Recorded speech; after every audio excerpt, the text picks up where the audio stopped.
बिल्कुल। अगर आपको डैमेज मिलता है तो वो आपके इधर पाकिस्तान के वेयर हाउस से ही वहां पे पार्क हो जाएगा और आपको नया वो मिल जाएगा। अलीबाबा सबसे पहले था, JD.com सेकंड नंबर पे आया और उसके बाद पिन 2 तीसरे नंबर पे आया और अबू धाबी इस टाइम बड़ी एग्रेसिवली एआई के ऊपर काम कर रहा है। तो 80 मिलियन का राफेल लेने से आप विनर नहीं हो जाते हो, आपको उसको यूज करना भी आना चाहिए। मास्टर ग्रुप ने काफी काम किया जी, मास्टरमाइंड के नाम से कंपनी है, गुल अहमद काफी ज्यादा इस पे काम करी, क्योंकि सेल्फ मेड बिलियनियर आज तक बना अंडर द एज ऑफ 30। एक पूरा रैक लगा हुआ है मैंगोज का और उस पर टाइटल लगे हुए पाकिस्तानी मैंगोज जो सबसे ज्यादा महंगे थे। क्या वापस ले आओ यूएसए के अंदर, इंडिया से निकलो, अगर वहां पे वापस नहीं आते तो 25% टैरिफ लगने वाले हैं। कटलरी की जो इंडस्ट्री है वो बड़ी तेजी के साथ ग्रो कर रही है और अराउंड $50 मिलियन इस साल जो है वो एक्सपोर्ट करेंगे इसमें। यूएस में और पूरे यूरोप में जो नाइकी के फैंस हैं, ठीक है, तो उनके लिए जो न्यूज़ है वो ये कि नाइकी उसी क्रिप्टो काउंसिल की जो सबसे बड़ी न्यूज़ है ना वो ये कि 2000 मेगावाट ऑफ एनर्जी बिजली आपकी मुख्तस कर दी है भाईजान क्रिप्टो माइनिंग के लिए। तो सर ये पाकिस्तानी रुपीस में कोई 64 अरब बन जाता है। कॉस्ट उसका 1% के ऊपर सब्सक्रिप्शन है और ये 700 लोगों में काम करेगा तो 6 महीने बाद उन सबको वापस बुलाना पड़ा। ओके जी, अस्सलाम वालेकुम, उम्मीद है आप सब लोग ठीक ठाक होंगे, खैरियत से होंगे। तो आज लेके आए हैं आपके लिए एक नया पॉडकास्ट जो हमारा वीकली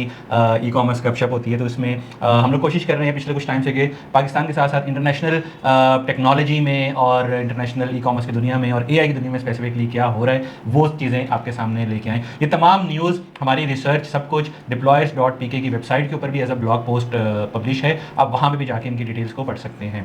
जी, सबसे पहला सेगमेंट स्टार्ट करते हैं जी केस स्टडी से। केस स्टडी इस दफा जो हम लेके आए वो है इंटरनेशनल टेमू का नाम आप लोगों ने बहुत ज़्यादा सुना होगा, तो लेकिन टेमू के पीछे आखिर कौन सी कंपनी है? चाइना इतना बड़ा जो जॉइंट बनता जा रहा है और अगर देखते हैं कि दुनिया में इस वक्त 50% से ज़्यादा जो ई कॉमर्स का शेयर है वो है चाइना के पास। इसके बाद सेकंड नंबर पे यूएसए आता है, इसके पास 17% है, एंड देन यूके और जर्मनी की मार्केट आती है, इसके बाद 3% और 2% है। तो 50% करने वाला जो जॉइंट है उसके अंदर कौन से बिग प्लेयर्स हैं? तो हम कोशिश करेंगे आगे आने वाले एपिसोड में मुख्तलिफ केस स्टडीज आपके सामने लेके आया करें। तो पहला पोर्शन हमारा केस स्टडी से होगा। तो आज हम लेके आए पिनदोदो की। Pinduoduo is the parent company of Temu. इस वक्त चाइना के अंदर जो ई कॉमर्स प्लेटफॉर्म्स है ना उमर भाई, वो है 3-4 ही। सिर्फ अलीबाबा के फर्दर फिर आप कह सकते हैं कि 5-6 वेबसाइट हैं। अलीबाबा है, JD.com है, पिनदोदो है और एक आध और VIP.com और डिफरेंट छोटे छोटे प्लेटफॉर्म। लेकिन जो टॉप के तगड़े माने जाते हैं ना उसमें पिनदोदो, JD.com, अलीबाबा है। अलीबाबा सबसे पहले था, JD.com सेकंड नंबर पे आया और उसके बाद पिनदोदो तीसरे नंबर पे आया और आप यकीन जाने कि सिर्फ विद इन 4 इयर्स इसने इतना बड़ा अपना शेयर कर लिया है कि ना सिर्फ चाइना बल्कि पूरी दुनिया में छाता जा रहा है। जो इंटरनेशनल विंग है इसका वो है टेमू। तो इसका इस टाइम जो रेवेन्यू हो चुका है उमर भाई तकरीबन 12.8 बिलियन डॉलर। जी बिल्कुल, और 131% ईयर ऑन ईयर की ग्रोथ आ रही है। तो ये अगर देखा जाए तो मेरा ख्याल है कि बहुत बड़ी एक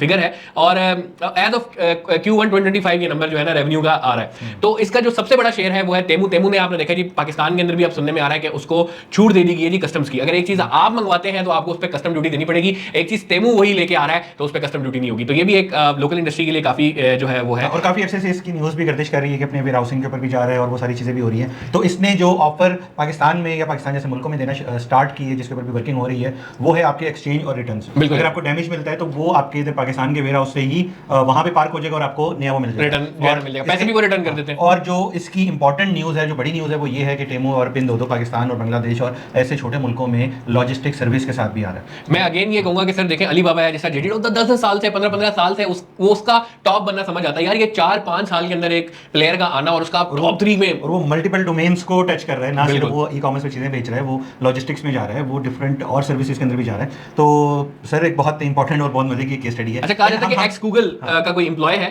उसने ये जो है उसकी एक बहुत बड़ी काविश है इसके अंदर। हम लोग कोशिश ये करेंगे कि एक पूरा सेगमेंट इस पिनदोदो की वर्किंग के ऊपर रखेंगे, कहाँ से स्टार्ट हुआ, कैसे हुआ और इसके लिए हमारे लिए क्या सबक हमें यहाँ से मिल सकता है। बहुत इंपॉर्टेंट केस स्टडी है जी और इसके ऊपर सर्च आप ही करें और इंशाल्लाह आगे आने वाले एपिसोड में। अच्छा जी, आगे हमारे पास ओपन एआई भाईजान अबू धाबी इस टाइम बड़ी एग्रेसिवली एआई के ऊपर काम कर रहा है और एआई की जो सबसे बेहतरीन कंपनी ओपन एआई को ही माना जाता है। तो उसने और बहुत सारी कंपनी के साथ मिलकर जिसमें एनवीडिया है, स्टारगेट है, G42 है, उन सब ने मिलकर जी अपना एआई का पूरा डाटा सेंटर बनाना स्टार्ट कर दिया जिसका फेज 1 2026 में वो कह रहे हैं जी कंप्लीट हो जाएगा। और ये कोई तकरीबन 10 स्क्वायर मील तक जो है फैला हुआ है और बहुत बड़ा डाटा सेंटर बनाने जा रहे हैं। इसका मतलब यह है कि आगे आने वाला जो टाइम है वो एआई का तो है ही, लेकिन उसके साथ साथ यूएई अबू धाबी एमिरेट्स वाली साइड पे बहुत एग्रेसिवली ये जो है ना आ रहे हैं। इसमें एक न्यूज़ ये भी है कि आप दुबई में आप एज अ ट्रैवलर या विजिटर भी जाते हो तो आपको जो ChatGPT का पेड वर्जन है वो फ्री ऑफ कॉस्ट मिलेगा। ठीक है, जैसे आपको एयरपोर्ट से सिम मिलती है तो उसका कोई वाउचर होगा या ऐसा कोई सिस्टम होगा कि वो आप फ्री में उसको यूज़ कर सकते हो, उसका पेड वर्जन भी। और जो यूएई और गल्फ का इस टाइम एम है, जो मकसद है, वो ये है कि हमें AI का सेंटर बनना है पूरी दुनिया में। बिल्कुल ऐसे ही है। तो आप ये देखें कि इसमें माइक्रोसॉफ्ट की जी इन्वेस्टमेंट है और बहुत ज़्यादा मैसिव पैमाने पे यूएई के अंदर इस वक्त AI का जो डाटा सेंटर उसके ऊपर काम किया जा रहा है, उसका स्ट्रक्चर बनाया जा रहा है और इन्वेस्टमेंट ये मिडिल ईस्ट की तरफ, गल्फ रीजन की तरफ आना, ये आपको इंडिकेट करता है कि कितना सीरियसली ये लोग AI को ले रहे हैं ना। जिस तरह भी उमर भाई ने बताया, हम आगे जाकर इसको डिस्कस भी करेंगे कि कैसे ChatGPT प्लस को प्रमोट कर रहा है यूएई। इसके साथ साथ उन्होंने अपने जो सिलेबस है बच्चों का उसके अंदर भी मैंडेटरी कर दिया, चाइना ने तो कर ही दिया था, तो बहुत ज़्यादा इसके ऊपर भी काम जो है ना वो देखने को मिल रहा है। तो मेरा ख्याल है कि काफ़ी अच्छी एक इन्वेंशन है और चीज़ें जो है लेके आई जाए। मेगा अल हब ऑफ AI। बिल्कुल बिल्कुल बिल्कुल बिल्कुल अल हब का नाम दिया। तो बड़ी कंपनीज है इसमें, ओरेकल है, माइक्रोसॉफ्ट है, एनवीडिया है, बड़ा इन लोगों ने मिलके ये चूज किया और मेरा ख्याल है पहला डाटा सेंटर बनाया गया है यूएस से बाहर। अच्छा जी, इनोवेशन से बात हो रही है तो चाइनीज इनोवेशन है। तो उमर भाई ये आपने तो देखा होगा कि जो हम तो गेम में खेलते हैं उसमें वो एक नाइट विजन की जो है ना ग्लासेस पहननी पड़ती थी उसमें, हाँ जी बिल्कुल। तो उससे क्या होता था कि वो जो सामने एक एनिमी आ रहा होता है ना, तो उसकी बॉडी का जो टेम्परेचर है वो पता चल जाता है। यार नाइट विजन ग्लासेस होती है ना, तो उसके अंदर पता चल जाता है, इंफ्रारेड कैमरा होता है, तो पता होता है यहाँ पे दुश्मन आ रहा है, यहाँ पे ये है, यहाँ पे ये। तो चाइना ने क्या किया कि वो एक लेंस बना लिया। अब वो लेंस आपने सिर्फ पहनना है और आप जो है आपको ग्लासेस पहनने की जरूरत नहीं है और आप बहुत सारी चीजें, मेरा ख्याल है भी वक्त वो दूर नहीं है कि जब आप देखेंगे कि आपके पास बता रहा होगा AI मॉडल बता रहे होंगे, आपको ग्लासेस में बता रहे होंगे भाई दुश्मन यहाँ खड़ा हुआ है, इतने मीटर पे है, हवा चल रही है, गोली है, एमुनेशन है, सारी डिटेल मिलना स्टार्ट हो जाएगी। You never know. लेकिन चाइना बड़ी तेजी के साथ इसके ऊपर काम कर रहा है। लेकिन जिस तरह टेक्नोलॉजी बढ़ रही है तो वो खतरनाक से खतरनाक चीज़ों को भी अडॉप्ट करना पड़ रहा है। जिस तरह अभी हम लास्ट हमारी जो जंग वाला सिनेरियो था, जंगी जुनून भी बढ़ रहा है टेक्नोलॉजी के साथ साथ। तो जिस तरह हमारा लास्ट जंग वाला भी था, तो वो एक मॉडर्न वॉरफेयर थी कि हम किस तरीकेकार से दुश्मन के जो राफेल थे वो हमारे तैयारों से आई थिंक कोई 5 टाइम्स मोर पावरफुल थे। स्पीड थी, रेंज थी, हमारे तैयारे की मैक्सिमम रेंज 200 किलोमीटर थी, उनके तैयारे की रेंज 400 किलोमीटर 400 किलोमीटर मिनिमम होती है। और मिसाइल के साथ वो कुछ छोटे टेक्नोलॉजी वो बताते थे टीवी में कि जी उनके साथ वो 600 किलोमीटर तक भी मार कर सकते हैं। स्टिल वो हमारे सामने, हमारे तैयारों के सामने बिल्कुल बेबस थे।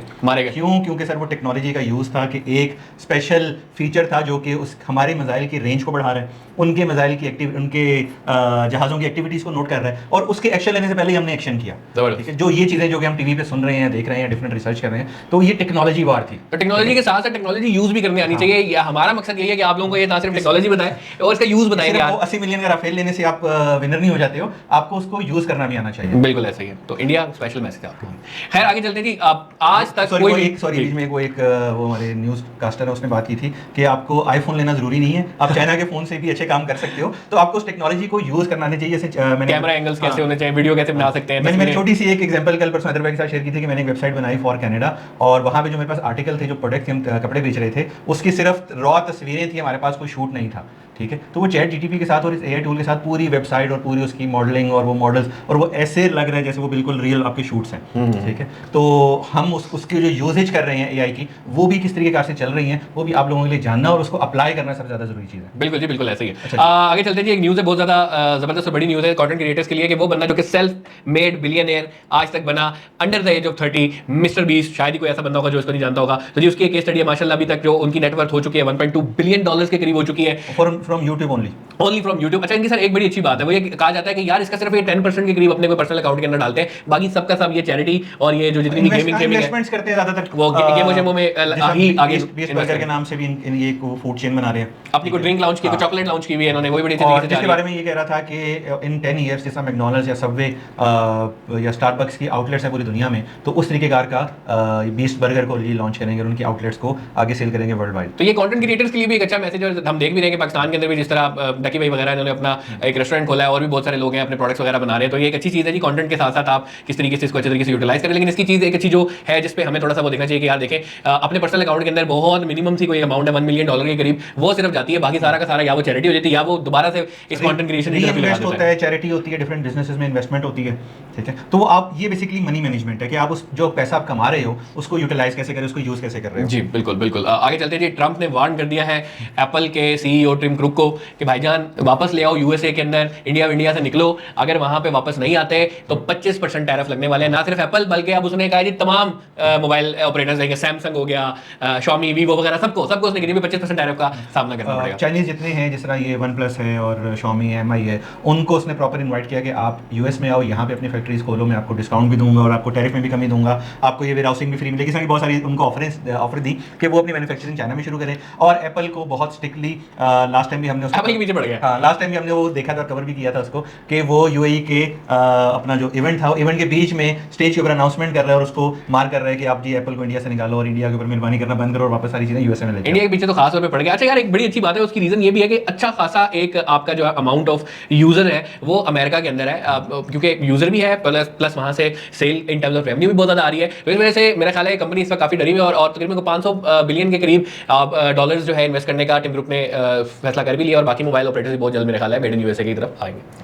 एक्सपोर्ट में बात करते हैं, वापस आते हैं पाकिस्तान में, और पाकिस्तान की जो एक्सपोर्ट है और अभी जो सीजन स्टार्ट होने वाला है और ऑलरेडी थोड़ा सा स्टार्ट हो गया, जो कि मैंगोज का पाकिस्तान के आम पूरी दुनिया में मशहूर है, पूरी दुनिया में एक्सपोर्ट किए जाते हैं और पूरी दुनिया में पसंद किए जाते हैं। और इसकी मैंने आपको लास्ट टाइम भी एग्जांपल बताई थी कि दुबई मैंने खुद उस चीज़ को देखा कि वो एक पूरा रैक लगा हुआ है मैंगोज का और उस पर टाइटल लगा हुआ पाकिस्तानी मैंगोज, जो सबसे ज़्यादा महंगे थे। क्या बात है, ठीक है। तो और भी डिफरेंट जगह पे दुबई से आम वगैरह आते हैं, तो पाकिस्तानी मैंगोज का अलग से काउंटर लगा हुआ है जो कि बाकी आम से सबसे ज़्यादा महंगे थे वहाँ पे। तो इस दफा कहा जा रहा है तकरीबन 1,25,000 टन ऑफ मैंगो एक्सपोर्ट किया जाएगा और जिसमें जो मेन मार्केट्स हैं वो यूएई है, सऊदी अरब है, यूके है और यूरोपियन यूनियन की डिफरेंट अदर कंट्रीज हैं। Pakistan fruit and vegetable exporter association ने ना सिर्फ ये बताया बल्कि इसमें बताया कि इसमें उनको चैलेंज भी बहुत ज़्यादा आ रहे हैं, बिकॉज यहाँ इस दफ़ा जो टोटल वो है पैदावार है वो कोई तकरीबन 20% से रिड्यूस हुई है। Usually around 1.8 million ton annually आराम से हो जाता था, लेकिन इस दफ़ा को 1.4 मिलियन टन जो है वो इस ईयर की पैदावार है, जिसमें हम देख रहे हैं मौसमी तब्दीलियां इस तरह आ रही है। अभी रिसेंटली तूफान आया, उसमें काफ़ी ज़्यादा आम वगैरह उसमें गिरे भी हुए थे। तो ये एक चैलेंज है, इस चैलेंज के होते हुए उन्होंने कोशिश ये की है कि इसमें इसको बढ़ाएं, तकरीबन 1,10,000 लाख टन से 1,25,000 टन पे जा रहे हैं। तो लेट्स सी और कहाँ तक जो है ना ये चीज़ जाती है और कितना अच्छा इसको मौका। और दूसरी जो चीज़ है पाकिस्तान कटलरी एक्सपोर्ट, वो भी यार ये बड़ा इंपॉर्टेंट टॉपिक है। उमर भाई, गुजरावाला की चाकू छुरियां, अच्छा आपके स्टूडेंट्स हैं काफी, वजीराबाद गुजरावाला ये सारा रीजन जितनी भी ये पट्टी है आपके स्टूडेंट्स भी है यार, वो बड़ा जबरदस्त था, उन्होंने डैगर शैगर बनाया हुआ था और वो बता रहे थे कि किस तरीके से बाहर के दुनिया में ये इतनी शदीद इसकी डिमांड है और क्या जबरदस्त यार उसकी शार्पनेस, उसकी फिनिशिंग, उसका स्टाइल, उसकी पैकिंग थी। ये एक जो इंडस्ट्री है ये तो चल ही रही है, साथ साथ कटलरी की जो इंडस्ट्री है वो बड़ी तेजी के साथ ग्रो कर रही है और अराउंड $50 मिलियन इस साल जो है वो एक्सपोर्ट करेंगे। इसमें आपके चम्मच, आपकी प्लेटें और इस किस्म की जो है ना यूटेंसिल स्टील से बनी हुई वो जो है यूटिलाइज। उमर में की मार्केट्स क्या है जी इसकी एक्सपोर्ट की, ताकि अपन को पता चल सके कौन कौन सी मार्केट्स है। अच्छा देखिए, इसमें एक चीज़ तो ये है कि जो पाकिस्तानी कटलरी एक्सपोर्ट, इसकी भी एक एसोसिएशन बनी हुई है, जो हबीब साहब हैं वो उसके भी प्रेसिडेंट है। तो वो भी इन चीज़ों पे वज़ीराबाद वाली साइड की जो वो भी इन चीज़ों को बहुत ज़्यादा हाईलाइट करते हैं कि यार इसकी भी बहुत बड़ी मार्केट है और स्पेसिफिकली यूएई की मार्केट है, यूरोपियन मार्केट है और यूएस की मार्केट है। ठीक है, तो वहाँ पे इसकी जो एक्सपोर्ट है, इसकी डिमांड है वो बहुत ज़्यादा है। और उस तरीके से जो लास्ट ईयर में आपने देखा कि उसकी डिमांड एक हाई उसके ऊपर थी और यहाँ से आप मैक्सिमम रेंज के ऊपर थी उसकी प्रोडक्शन के ऊपर। सही। तो मार्केट्स कौन सी हम देख सकते हैं एक्सपोर्ट के लिए? सर देखें, एक्सपोर्ट के लिए आप यूए की मार्केट है, आपके पास यूएस की मार्केट है और यूरोपियन यूनियन जो है, आपकी यूरोपियन कंट्रीज है, वहाँ पे हाई डिमांड है इस तरह की प्रोडक्ट्स की। और बहुत सारे पाकिस्तानी वेंडर्स अलीबाबा के थ्रू वहाँ पे बेच रहे हैं, B2B मॉडल के ऊपर हैं, eBay के ऊपर हैं, अमेजोन के ऊपर है, जो कि कटलरी वहाँ पे ऑलरेडी बेच रहे हैं। और अराउंड $50 मिलियन की एक्सपोर्ट जो है वो 2025 में इसकी टारगेट की जा रही है। जबरदस्त, बहुत माशाल्लाह अच्छी इंडस्ट्री है और अच्छी तरीके से ग्रो भी कर रही है और मेरे ख्याल है आगे आने वाले टाइम में। और जो लास्ट ईयर से इसका जो इंक्रीमेंट लगा इस साल वो 3.5% है जी। तो ये इस पे ये आप देख सकते हैं कि यार ये वो इंडस्ट्री मेड इन पाकिस्तान, यार मैंगो की बात हो रही है यहाँ पे कटलरी की बात हो रही है और बेताशा और चीजें अदर देन टेक्सटाइल, यार एक बड़ी जबरदस्त इंडस्ट्री बनती जा रही है और मेरे ख्याल है गवर्नमेंट को सपोर्ट करे तो ये बहुत अच्छे तरीके से इसको इनकैश करवा सकते हैं। ओके जी, नाइकी वापस अमेजोन के ऊपर आया। पिछली दफा भी हमने आई थिंक कुछ महीने पहले इस चीज़ का जिक्र किया था कि नाइकी अमेजोन से चला गया था, नाराज़गियाँ हो गई थी, दूरियाँ बढ़ गई थी, बट अमेजोन ने नाइकी को वापस मना लिया है और अब यूएस में और पूरे यूरोप में जो नाइकी के फैंस हैं, ठीक है, तो उनके लिए जो न्यूज़ है वो ये कि नाइकी अमेजोन के ऊपर वापस आ चुका है। तकरीबन 16-17% इस वक्त शेयर है जी मार्केट का उसका शूज़ का। अगर हम देखें जो नाइकी का अमेजोन के ऊपर है शूज़ अपनी कैटेगरी के अंदर, ये D2C की तरफ चले गए थे, अपने प्रोडक्ट्स की तरफ, अपने कस्टमर को डायरेक्ट सेलिंग की तरफ चले गए थे, लेकिन उसके बाद अगर देखा जाए तो वापस अमेजोन पे आए हैं और आते साथ ही प्राइस हाइक्स पे काम कर दिया कि कीमतें बढ़ा दी हैं। But despite of that 16% share एकदम से मेंटेन कर लेना मेरे ख्याल एक बहुत बड़ी बात है और ये थोड़ा सा पैगाम भी है उन डिफरेंट प्लेटफॉर्म्स के लिए कि जो कि D2C को ज़्यादा प्रेफरेंस देते हैं, वो प्रेफरेंस नहीं दे पाते हैं थर्ड पार्टी के प्लेटफॉर्म्स को। डेफिनेटली इसमें कॉस्ट ज्यादा होती है लेकिन इसमें वॉल्यूम भी ज्यादा होते हैं। तो देखते हैं आगे आने वाले टाइम में किस तरीके की अप्रोच आती है। अच्छा हैदर भाई, पाकिस्तान एआई के ऊपर और क्रिप्टो के ऊपर क्या काम करे थोड़ा सा? यार ये हमारे लिए ना बड़ी एक अजीब सी बात है कि वो मुल्क जो कि पहले क्रिप्टो को बैन कर देता है, फिर क्रिप्टो को कहता है यार ये इसके ऊपर जो भी पैसा लगाएगा उसके जमानतें जब्त हो जाएंगी और उसको उठा लिया जाएगा FBI के रडार में वगैरह वगैरह बहुत सारी चीजें की थी। अब वही क्रिप्टो काउंसिल भी बनाता है, सबसे बड़ी ट्रेडिंग क्रिप्टो की जो है उसके एक्स सीईओ को उठा के यहाँ पे क्रिप्टो काउंसिल का डायरेक्टर भी बना दिया जाता है और फिर बड़ी तेजी के साथ पाकिस्तान में काम किया जाता है। ये एक डायरेक्शन देती है कि यार हमारी जो पहली अप्रोच थी वो बिल्कुल ठीक नहीं थी और ये जितना बुरा इसको बनाया जाता था या कहा जाता था ये वैसा बिल्कुल भी नहीं था और इसके बहुत ज्यादा फायदे। अब उसी क्रिप्टो काउंसिल की जो सबसे बड़ी न्यूज़ है ना वो ये कि 2000 मेगावाट ऑफ एनर्जी बिजली आपकी मुख्तस कर दी है भाईजान क्रिप्टो माइनिंग के लिए। यानी कि पाकिस्तान के अंदर क्रिप्टो माइनिंग जिसको एक बहुत ही गलत नजर से देखा जाता था, जराइम पेशा अफराद कहा करते थे जी ये क्रिप्टो की माइनिंग करते हैं, अब मुल्क ने कहा कि जी हम जो हमारी प्रोडक्शन है उसमें से 2000 मेगावाट साइड पे करके हम क्रिप्टो की माइनिंग करेंगे और क्रिप्टो की माइनिंग करने का जो मतलब है ना वो ये है कि हम इसको फैसिलिटेट करेंगे, हम दुनिया में इसको फैसिलिटेट करेंगे और ये ब्लॉकचेन टेक्नोलॉजी है, इसके अंदर फैसिलिटेटर बना होगा बाकायदा गवर्नमेंट ऑफिशियली। मुझे वकार जका पे जी बहुत अफसोस हो रहा है, उस बेचारे ने यही चीज के वो कहता रहा, वो बताता रहा कि आपके मुल्क का कर्जा उतर सकता है, इससे आप बहुत सारी चीजें और कर सकते हैं, आप ट्रेडिंग कर सकते हैं। यार अलीबाबा के ऊपर इस वक्त अगर आप देखें तो वो पेमेंट मेथड जो है वो बिटकॉइन और डिफरेंट अदर क्रिप्टो के हैं, तो मेरा ख्याल है दे रहा है, दुरुस्त है। आई थिंक इसके पीछे जो वकार ज़का की एफर्ट है 8-9 साल ऑलमोस्ट हो चुके हैं इन चीज़ों को, वो बेचारा चीख के आवाम को बता रहा है, वो गवर्नमेंट से जाके मिल रहा है, वो मिनिस्टर से जाके मिल रहा है, उसने बहुत सारे केसेस भुगते भी हैं, बहुत सारे केसेस किए भी हैं इन चीज़ों के ऊपर। तो आई थिंक इसका जो पाकिस्तान में जितना भी क्रिप्टो के ऊपर काम हो रहा है या होगा, कहीं ना कहीं इसका जो जिम्मेदार है वो जो इसके पीछे जो एफर्ट थी वो वकार ज़का की थी। बिल्कुल बिल्कुल, तो क्रेडिट हमेशा उसी का ज़का। अच्छा जी, अगले बड़ी इंपॉर्टेंट न्यूज़ है जिसने हमने भी पिछले एपिसोड में बताई हुई थी, BYD और सऊदीया की, जिसमें सऊदी अरामको की जो है कोलैबोरेशन थी, तो उसको ही आगे अगर आप देखें तो सऊदी अरब के अंदर चाइनीज BYD कंपनी ने अब दुनिया का सबसे बड़ा बैटरी स्टोरेज सिस्टम लगाना जो है स्टार्ट कर दिया हुआ है और इसका आगाज हो चुका है। और ना सिर्फ ये बल्कि कैपेसिटी जो इसकी बताई जा रही है वो 5 गीगावाट आवर्स की बताई जा रही है। तो लोग सबसे पहले ये कहते हैं यार BYD और अरामको सऊदी का क्या मतलब, वो एक पेट्रोल बेचता है, ये पेट्रोल में ना चलने वाली गाड़ियां देते हैं, तो ये आपके लिए भी बड़ा इंपॉर्टेंट हो सकता है जी। क्या था वो, ये इस किस्म की चीजें थी। तो एक किस्म का आप देखिए पेट्रोल पंप पे पेट्रोल स्टोरेज होती है ना, वैसे ही बैटरी स्टोरेज करवा के दी जा रही है उसी दुनिया की सबसे बड़ी revenue generating company of electric cars BYD। तो बड़ी जबरदस्त ये एक जो है हमारे पास है और ये तकरीबन 2030 तक उम्र में कितना परसेंट जो है आपको लगता है कि रिन्यूएबल रिसोर्सेज पे चला जाएगा? देखिए जो उसकी जो अभी उन्होंने लोकेशन बताई है कि वो 5 डिफरेंट सऊदी के अंदर मैसिव वेयर हाउसिंग या वो लोकेशंस के ऊपर काम करेंगे और 2023 तक वो 50% ऑफ इलेक्ट्रिक जो आपके रीयूजेबल या न्यू यूजेबल वो प्रोडक्ट है उसका 50% मार्केट को शेयर को कैप्चर कर लेंगे। अच्छा, इससे पहले जो प्रीवियस रिकॉर्ड है कैलिफोर्निया का वो था तकरीबन 3.2 गीगावाट आवर और अब वो बता रहे हैं कि इसकी जो टोटल कैपेसिटी बनने जा रही है ना वो 12.5 गीगावाट आवर है, यानी कि 4 गुना बढ़ा। तो ये एक बहुत बड़ा रिकॉर्ड होगा और सऊदीया मेरा ख्याल है टाइमली इस चीज़ को इनकैश के साथ AI को इनकैश कर रहा है ना आपका UAE, वैसे ही सऊदीया इनकैश करने लगे इस टेक्नोलॉजी को। अच्छा जी, और इसके बाद हैदर भाई क्या न्यूज़ है आज की? यार एप्पल का जो हार्डवेयर बनाने में जो मास्टरमाइंड था ना जॉन ईवी के नाम से, आई थिंक उसका नाम था जॉनी ईव के नाम से, सॉरी जॉन ईव।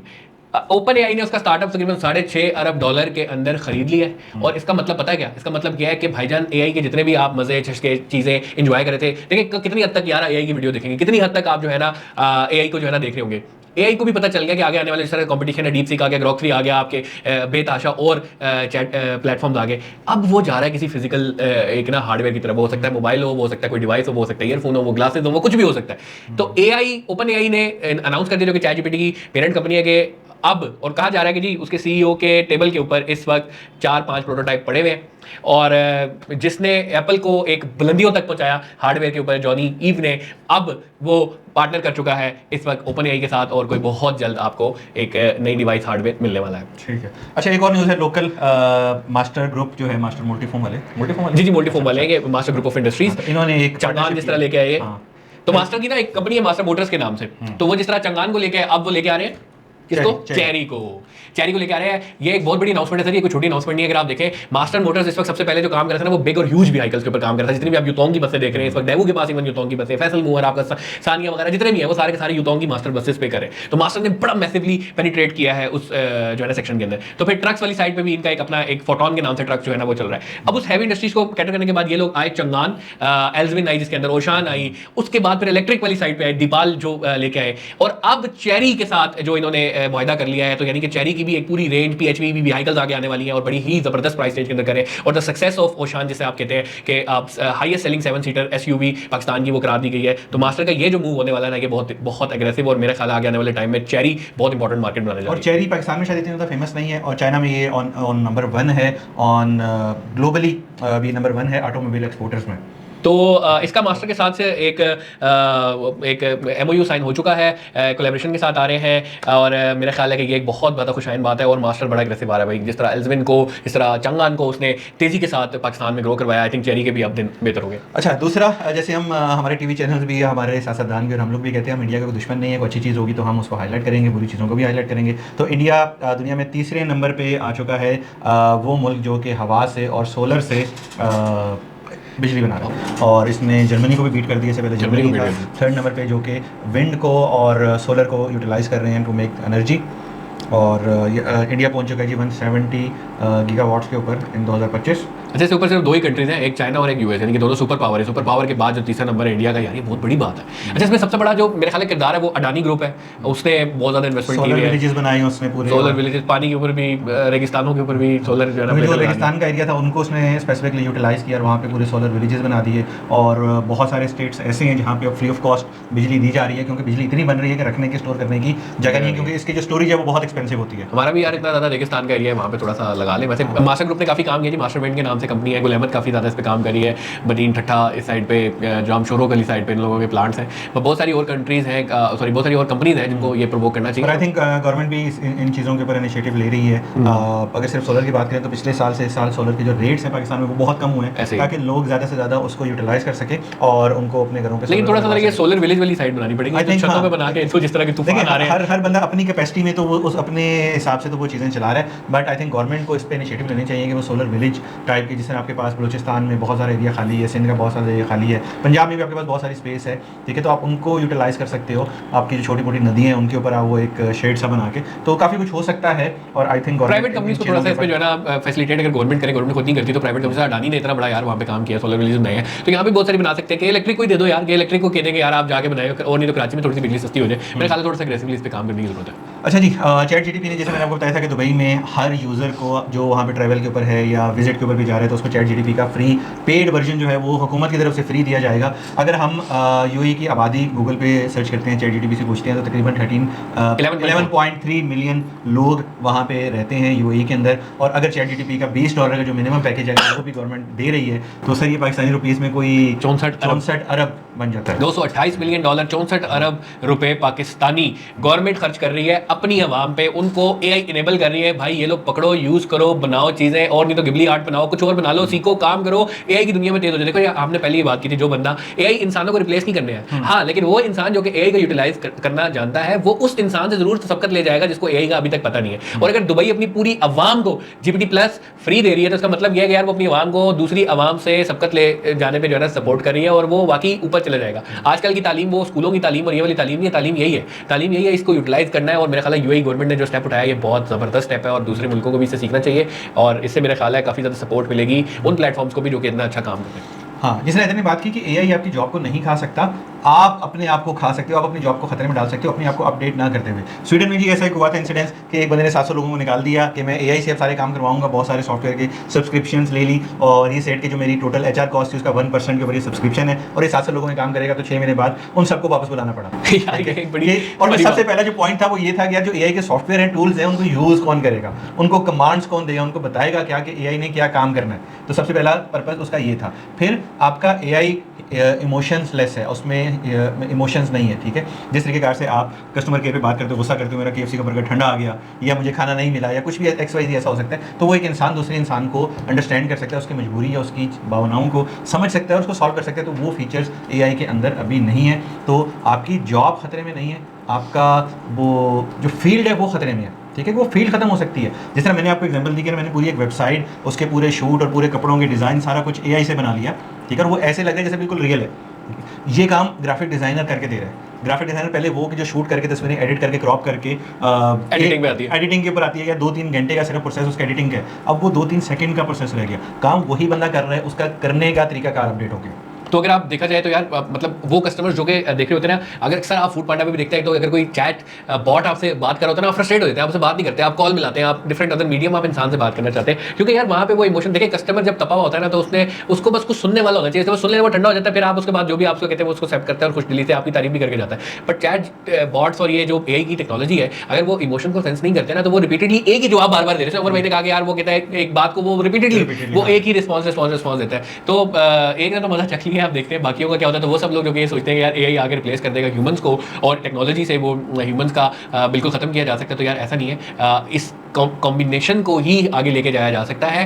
वही ह्यूमन जो है बेसिकली सेंटिमेंट का इनपुट देंगे तो हो सकता है नेक्स्ट टाइम एआई उसको रिपीट ना करे, लेकिन ये भी बहुत जरूरी है और मेरे ख्याल आगे आने वाले टाइम में इस पर भी बहुत काम किया जाएगा। अच्छा जी, एक और जो लास्ट न्यूज़ है लास्ट न्यूज़ है वो ये है कि ये शायद बंदा ना हमारा परमानेंट एक मेंबर बन गया। बिल्कुल ठीक है, और माशाल्लाह से इसकी अचीवमेंट वीकली ही होती है और वो हर वीक में हमारे न्यूज़ के अंदर ही ऐड हो जाता है। टेकन प्लेयर अरसलान ऐश ने क्वालिफाई कर लिया। ये स्पोर्ट्स का एक वर्ल्ड कप होने जा रहा है 2025 में, उसके लिए क्वालिफाई कर लिया और आई थिंक ये स्पोर्ट्स के वर्ल्ड कप में फर्स्ट टाइम शायद जा रहा है जी। उसमें जी जो विनिंग अमाउंट है वही $1 मिलियन है माशाल्लाह, बहुत बड़ी अमाउंट भी है। और अमाउंट से ज़्यादा यार हमारे लिए फ़ख्र की बात यह कि एक पाकिस्तानी एक जगह पे जाके मुल्क को रिप्रेजेंट करता है, अच्छी बातें बताता है। देखिए जो लोग बाहर रहते हैं ना उनका पाकिस्तान के बारे में बड़ा अजीब सा नेगेटिव से जो है ना इमेज है। आप किसी भी गोरे से अंग्रेज से जो कि ट्रैवल कर रहा है पाकिस्तान में है, वो आके बड़ा हैरान हो जाता है, कहता है यार मैं पाकिस्तान के बारे में क्या सोचता था कि क्या मतलब डिफरेंट है। तो हमारा जो एक इमेज है ना वो बहुत खराब है। इसमें हर इंसान को मैं समझता हूँ, आपको मुझे हर बंदे को इंडिविजुअल लेवल पे ना इस पे काम करने की जरूरत है, उसको ठीक करने की जरूरत है। तो उसमें अगर एक ऐसा हीरो जो कि बगैर किसी बैसाखियों के, बगैर किसी सपोर्ट के, बगैर किसी इंटरवेंशन के वो बेचारा जाता है, वो हमेशा हर प्लेटफॉर्म पे जा रहा है और जीत के आ रहा है और पाकिस्तान का नाम रोशन करके आ रहा है, तो मेरे ख्याल है इसको सपोर्ट आई थिंक इतनी अनगिनत अचीवमेंट्स हैं अरसलान की कि अब हर जब भी बात करते हो किसी कंपटीशन में वो जाता है उसको विन करके आता है, और आई थिंक बहुत कम ऐसा हुआ है कि कहीं से बेचारा हार के आया हो। और मेजर ये चीज़ है कि कोई सपोर्ट नहीं है, कोई बड़े स्पॉन्सरशिप नहीं है, अपनी पॉकेट से, अपने फैंस की हेल्प से या उन चीज़ों से बिल्ड हो रहा है। तो आई थिंक हम सबको इसकी सपोर्ट करनी चाहिए। So we need to find a good sponsors for him. हम लोग भी कोशिश करेंगे, आप लोग भी कोशिश करें और इसी तरह हम पाकिस्तानी लोगों को सपोर्ट करेंगे ताकि वो पाकिस्तान को इंटरनेशनल प्लेटफॉर्म पे जाके मनवा सकें। जिस तरह इधर ने कहा कि लोगों का इमेज चेंज होता है ऐसी चीज़ों को देख के। ठीक है, पाकिस्तान में सिर्फ फुटबॉल मशहूर है और क्रिकेट टीम मशहूर है, ठीक है, और अब हमारे जो जंगी सलाहियात हैं वो मशहूर हो चुकी है। तो बाकी चीज़ें जो पॉजिटिव साइड हैं एंटरटेनमेंट इंडस्ट्री और गेमिंग इंडस्ट्री,